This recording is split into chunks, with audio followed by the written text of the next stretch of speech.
د هلمند ولایت د مستوفیت لپاره د اسلامي امارت د زعیم علي قدر امیر المؤمنین حفظه الله د حکم پر اساس مولوي شفیع الله فایز نن د یوې غونډې پر مهال پر خپلې دندې پیل وکړ. ولایتي مسؤلین د نظام چوکاټ کې د اشخاصو تغییر او تبدیل د نظام یو اصل بولي او وایي چې په دې سره به په اداري چارو کې لا ښه والی رامنځته شي.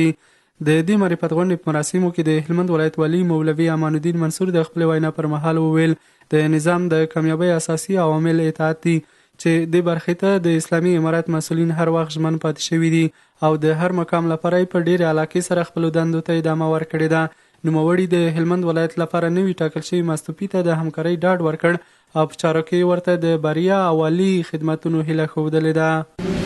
روزهای دشوار سنگر تا به روزهای دفتر که امروز با شما در روزها قرار داریم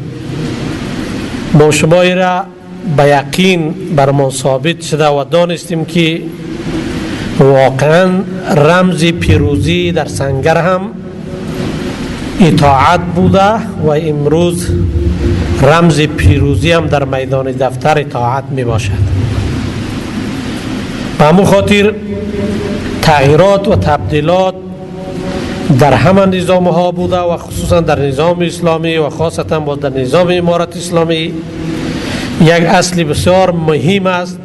همداراز د مالیې وزارت معین مولوي سید د خپلو خبرو پر مهال د اداري چارو د ښه والي پر اساسي ټکو خبرې وکړې او ویل چې د ادارې په ښه والي کې باور، مشوره، نظارت، ظرفیت لوړونه او همغږي هغه اساسي عوامل دي چې د یو نظام او ادارې د پرمختګ مهم لاملونه بلل شوي دي. هغه نوي ټاکل شوي مستوفي ته د ښه خدمت کولو هیله څرګنده کړه او پر ولایتي مسؤلینو یې غږ وکړ چې د همکارۍ او همغږۍ برخې ته خپله پاملرنه لا زیاته کړي. د ټولو د درجه پر درجه راپور غواړو تا په دې میاشت کې څه کړي دي، په کوم شي کې چې نقصان یې هغه نقصان ته متوجه کیږو. د یو کال د بل کال سره مقایسه، د یوې میاشت د بل میاشت سره مقایسه، د ورځې یوې ورځ د بلې سره په داسې ترتیب باندې نظارت دا د نظام جوړښت دی. هیڅ کله باید یو مجاهد، یو شخص، یو خادم د امارت پر نظارت باندې لګون ونه کړي. بلخه بیا د هلمند ولایت لپاره نوي ټاکل شوي مستوفي مولوي شفیع الله فایز د دې ولایت ټولو ولایتي ادارو مسؤلینو ته